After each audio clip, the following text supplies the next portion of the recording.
We have a special guest, but I know we want to introduce him in a very special way. So play it right now. They're going to get Rome, aren't they? Bears are going to get Rome! The freaking Falcons. All right. They get freaking Rome! They get Rome! No! No! Oh, I hate it.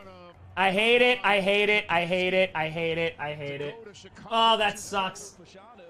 That's a great pickup for the Bears. I can't even lie. That's a great pickup. Love it. All right, can we go back to some highlights now? Let's go Randall Cobb 4th down. Let's go NFC Championship game. Can we just in sake of fairness, you know? Oh man, no, we will skip those highlights. I was at both those games, so I'll remember those well. But the Roma Dunze moment, I mean, it's just funny to watch you react in that way because we were having, a live draft party at Joe's on Weed Street, and the Caleb Williams moment was great, but it was bedlam when we drafted Roma Dunze because of the way the draft fell and the surprise of that moment. So it's interesting to see the other side of the rivalry, watch that all unfold.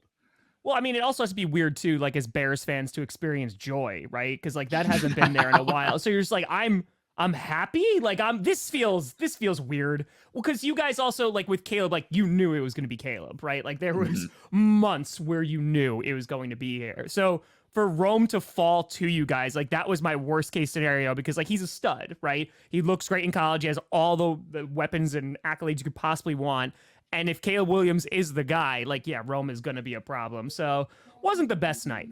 Wasn't the best one.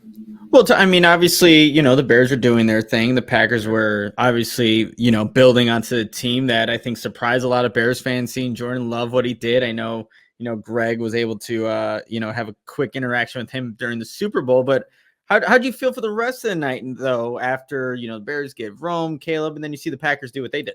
Dude, like everybody in the division had a good first round. The Vikings got Dallas Turner because the Falcons were like, let's go get ourselves a quarterback right now.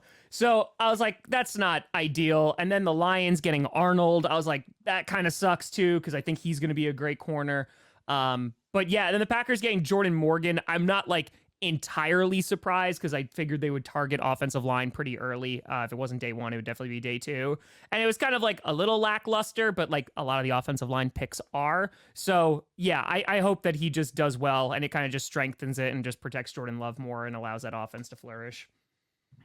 Yeah, I mean, I don't know if you've caught the Jordan Morgan versus Austin Booker tape that's made its rounds, but now these two get to match up rookie versus rookie. I mean, is there any part of you, because I mean, Bears fans, you come here on a Bears podcast and we appreciate you coming in, to enemy territory, but we do this every off season, right? It feels like it, where we get overextended and overhyped about guys that ultimately don't work out. We write the checks. And then when the season starts, it seems to come the other way when the Packers start to cash things in. But does it feel different? You mentioned, it's weird for Bears fans to feel joy, but does it feel different from you that it does appear like the Bears are actually doing things right this time around, where some of the hype is starting to become justified? Well, I'm so happy you bring that up because I was trying to explain this because, listen, we all know each other pretty well within the division, right? It's kind of like we know where, like, okay, yep, they're doing that, what have you. And I've talked to a lot of Bears fans over the past 9 years. And last year, the hype that was coming from Bears fans was off the chart because it's like, nope, we're making look at us. We fleeced the Panthers. We got this. And Justin Fields, this is going to be the year. He's going to be the guy, because when he was drafted, it was Messiah. Like that was the first of like, oh man, because I like Justin Fields. I was like, that's going to potentially be a problem if they do this well. The problem is that you do have a front office and ownership that maybe doesn't make all the right decisions a lot of the times. And because of that, right, we have these expectations and then it's like, oh no, we fall flat again. But last year, and please correct me if I'm wrong, I feel like last season was different because last season it was like, okay, Justin Fields is our guy. We saw what we needed to see out of him. Great. Now we have all these weapons. We got DJ Moore for him. Bam, bam, bam, bam, bam. And week 1 at home against the Packers, this is where the new reign of the North is going to begin. And I meant it when I said this, like week 1, like devastated the Bears because it was, are you kidding me? Like this is the guy's almost first start because he played against the Chiefs. So technically not first, but like this is basically his first start. And he does that, and then it just spirals, right? So I think that there's a significant difference between last year and this year, just because Caleb Williams, I think, has a bit more hype than Justin Fields did. Justin Fields could have gone like, top 5, something like that. But for Caleb Williams to go 1, there was no doubt about that. Then to pair him with Rome, you have the veteran, at least for 1 year, of Keenan Allen. You have DJ Moore. The offensive line is in a lot better place than it was with Justin Fields. Center, I think he's still got to worry about.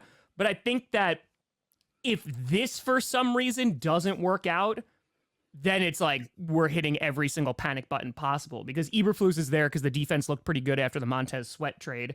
And I still, even as a Packers fan, I'm like, I don't know if that's the right move, but figure it out. And if they're just like really bad this year, which I don't think they're going to be, then heads are going to roll. But yeah, you just have to have like faith in the Bears ownership and leadership.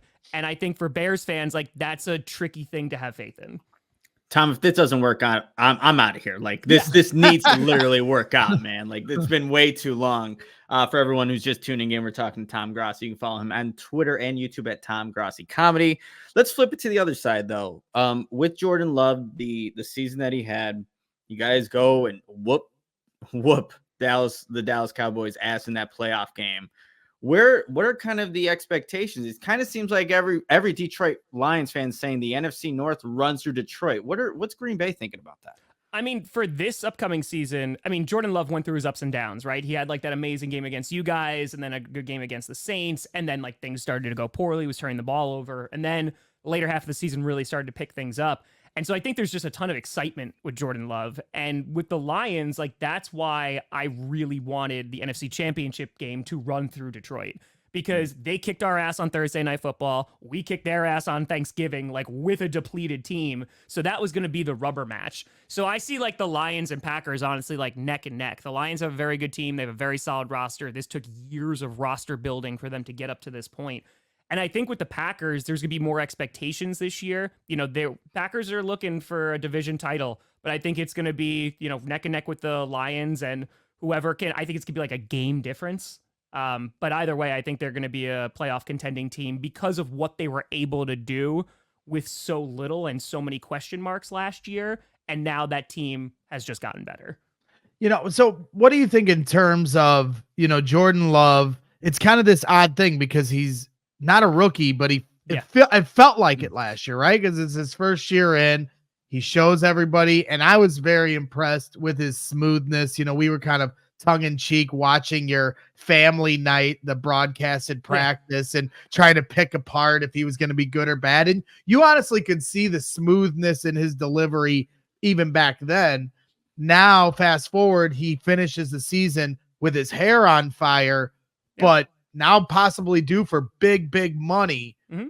Does that worry you that a guy that ultimately proved himself in one half of a season, now you have to allocate all your resources towards that much money and that might change the way your roster looks? Or is it ride or die for Jordan Love in the next 10 years? No, it's a great question. And I think like there is definitely some concern amongst some Packers fans of being like, okay, like, had this great season, really young team, youngest team, but now it's time to pay up, right? And we've only seen a season worth of Jordan Love.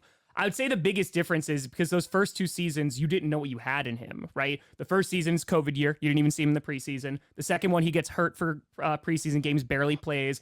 The third year is where you start to see like, oh, maybe a little bit better. Tom Clements comes back. He comes out of retirement for Aaron Rodgers. He stays in Green Bay, which is, I would argue, the reason that Jordan Love was able to do what he did last year, or one of the main reasons.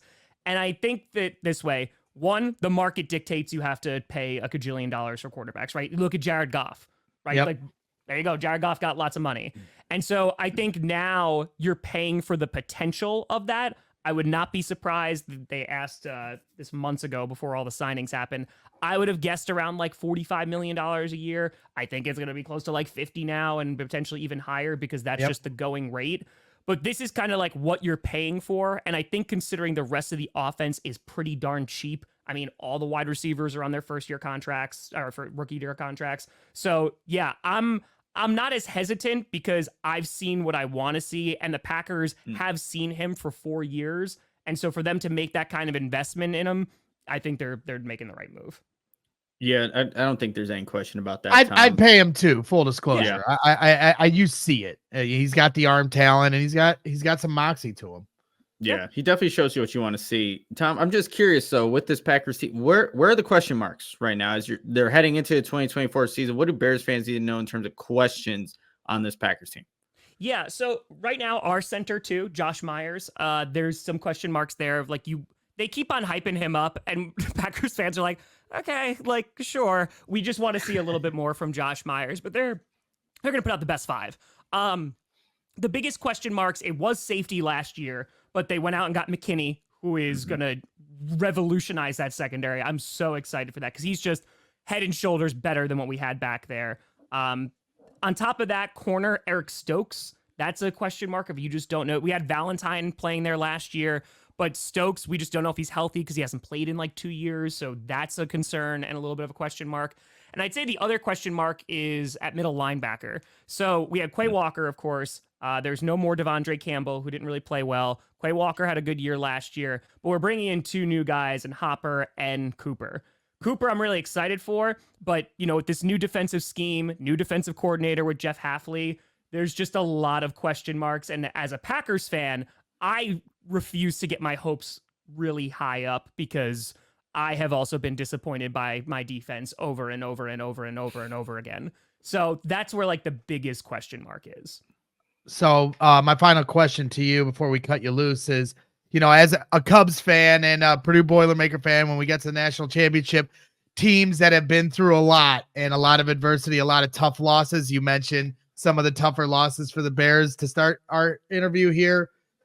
Some of the rivals started to root for the Cubs when they finally got to the top to win it all. Or even the Purdue Boilermakers, like they finally laid down the sword like, hey, you know what, guys, I'm rooting for you. You guys have been through a lot. Is there any part of you that says when the Bears get to the top or that Caleb might be the guy that you're like, you know what, guys, you've been through a lot. I'm happy for you.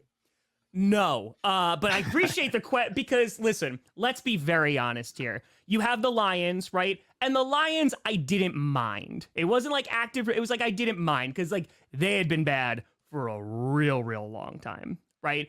And they didn't really have any platform to speak on because it was like, what could they look at? Like 0-16, there wasn't anything there. So Lions, I was like, okay, and now we're back to the rivalry. I think the world comes to an end when you have Bears fans saying, you know what? Good for the Packers, man. Good for them. They've gone through it. They've had such tough times. They had to do it. And I would feel the same exact way for the Bears. I like Caleb Williams. Like, I think he's going to be a good player. As I have said, just with Justin Fields, I hope he has an amazing career, just not with Chicago. Like, I hope Justin Fields crushes it over in Pittsburgh. I don't think he will as a returner, but that's neither here nor there. I think for the Bears, their fans will know relief, and that will be nice, but then they're just going to become more insufferable as we all are together. So yeah, we just keep that rivalry burning. I put a Packers shirt on just for this podcast. No, we have to keep the internal flames of hatred growing forever. Well, we appreciate the candor and you do a lot of great work in this space and a lot of great charitable work. And I just think from a standpoint of podcasting and influencing fan bases, you bring a positive swerve to your deal. So thank you for coming on here today. We'll bring you on here soon, maybe later in the season, week 11. We'll see if we can come say hi to you. But thank you for joining the show here today. Appreciate you guys. You have a great day. Yeah. We all silly like the mayor.